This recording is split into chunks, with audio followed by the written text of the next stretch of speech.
Kamusta mga tol? Welcome ulit dito sa channel ko. Bali ngayon is Sunday, day off ko. Siyempre, day off ngayon, kailangan maglaba. Dahil bukas may pasok na. Siya nga pala, welcome sa mga bagong subscriber ko sa channel ko.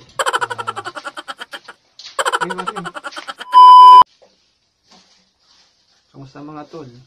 Welcome ulit dito sa channel ko. Sa mga bagong subscriber ko, salamat nga pala sa pag-subscribe. At sa mga nakakapanood dito at hindi pa nakakapag-subscribe, i-click nyo na yung subscribe button. Sa yung notification bell, i-click nyo na rin para pagka nag-upload ako ng mga video, lagi kayo updated.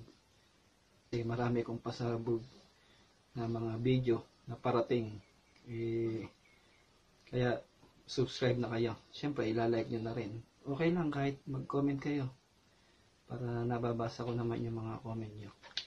Bali Sunday ngayon, day off. Pupunta ako ng Chongli ngayon kasi papadala ako ng pera sa Pilipinas. Kaya ililibot ko na rin kayo. Ipapakita ko sa inyo yung Chongli. Saka diretsong simba na rin ako. Medyo mahina yung boses ko kasi tutulog pa yung ibang kakwarto ko kasi day off din nila. So yun, bilis ng panahon, parang kailan lang dumaan ng Pasko, bagong taon. Saka syempre nandito kami sa Taiwan, Chinese New Year. Ngayon parating na ang February na, parating na ang araw ng mga puso. Happy Valentine's nga pala sa misis ko. Siyempre sa Onika Iha ko, Happy Valentine's. At sa inyo lahat, Happy Valentine's na rin. Bali, lahat dumadaan, napakabilis. Tulad ng sahod namin mga OFW. Pagkasahod, lalagay lang ng sandali sa wallet, lilipad na, papunta ng Pilipinas. Kaya mamaya, samahan nyo ako. Maliligo lang ako, pupunta na ako ng Chongli. So kaya, let's go!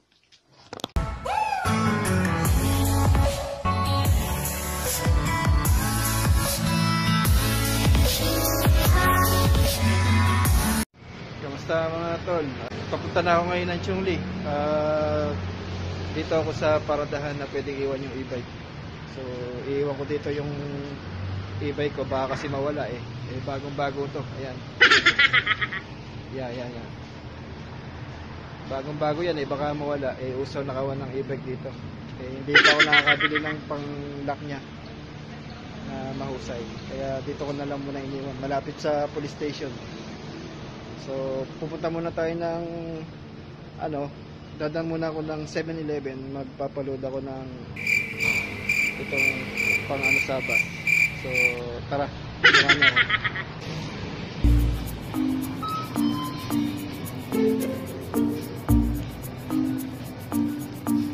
Okay, e-bike.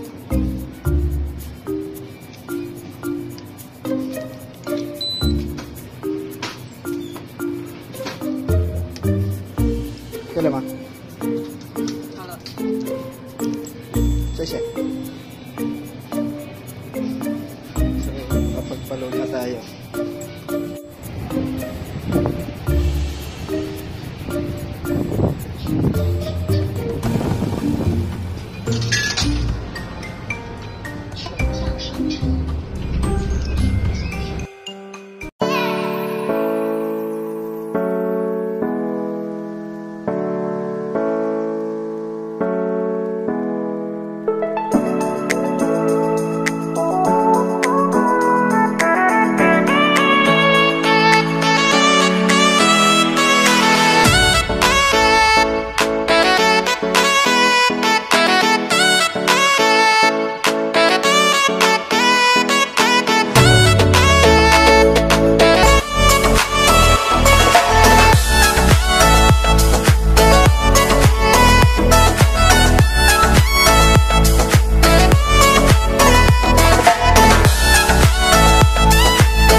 kakababa ko lang ng bus. Bali, pupunta ako ngayon sa, sa simbahan muna.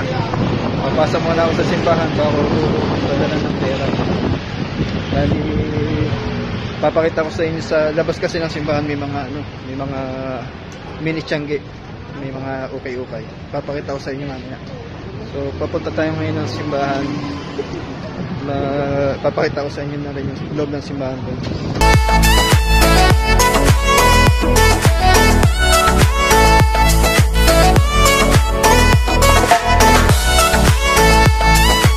Ito yung simbahan dito.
mission accomplished na lahat ng mga schedule ko. Nakapunta na ako ng simbahan, nakabili ko ng mga gamit, 2 jacket para sa sarili ko syempre, tapos bumili ko ng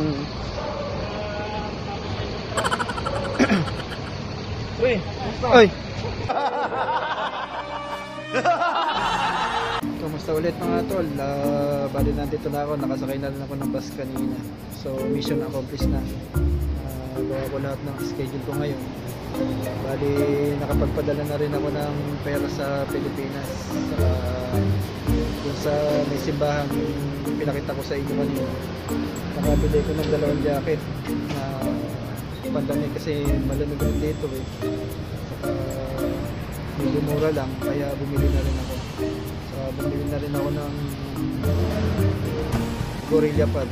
Kaya medyo malayo na ngayon yung video ko kasi dati ko na siya. Okay pala itong Gorilla Pad. So ayan, tapos bumili na rin ako ng mga konting grocery ko pang isda ko sa doon, pang kain. Kaya ayan, bala ko pumunta ng ng barbershop. Magpapagano na rin medyo mahaba na yung mahaba na yung buhok ko. Mula nung umuwi ako noong November, hindi pa ako nakakapagpagupit eh. So magpapabawas muna ako. Tapos ito, ginawa ko na yung aking panyero. Hindi naman siya nawala. Kaya ito nakapawi. Ayan, mga binili ko. Ayan. So hanggang dito na lang muna siguro yung video ko na ito. Sa mga hindi pa nakakapag-subscribe dyan, click nyo na yung subscribe button dyan, saka yung notification bell para lagi kayong updated sa mga video ko. Tapos bigyan nyo na rin ako ng thumbs up para sa mga gustong mag-comment lang kayo sa baba at para mababasa ko naman yung mga comment nyo. At kung mayroon akong dapat baguhin sa mga video ko para alam ko kung ano yung mga dapat kong gawin, kasi hindi naman talaga ako professional na vlogger. Ano lang to, parang libangan lang. So yun, basta stay humble lang tayo palagi, saka always smile to everybody. So yun lang, yun ang para mabagal tayong tumanda. Always smile. So hanggang dito na lang, paalam.